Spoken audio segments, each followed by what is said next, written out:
ఇది ఒక విచిత్రమైన ప్రకృతి, ఇదొక విచిత్రమైన ప్రకృతి. ఎన్నో ఏండ్లు గతించిపోయినవి,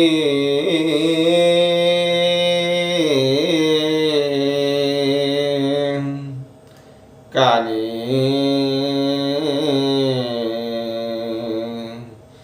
ఈ శ్మశాన స్థలం బందు కన్నులు మోసిన మంద భాగ్యండు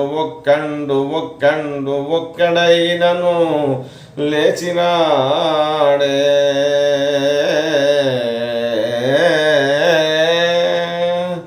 అయ్యో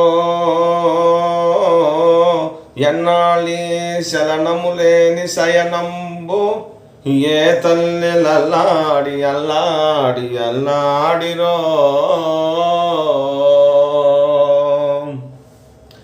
ఇచ్చోటనే సత్కరేంద్రుని కమ్మని కలము నిప్పులలో కరిగిపోయే. ఈ చోటనే భూములేలడి రాజన్యుల అధికార ముద్రకలు అంతరించే. ఈ చోటనే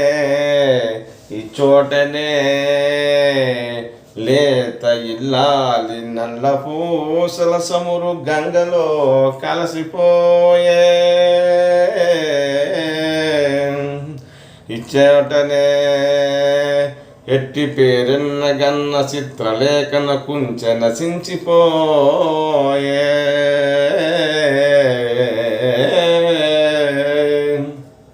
ఇది పిశాచాలతో విటలేక్షుండు గజ్జ కదిలించువాడు రంగస్థలం విధి. ఇది అవని పాలించు భస్మసింహాసనం విధి. ఇది మరణదూత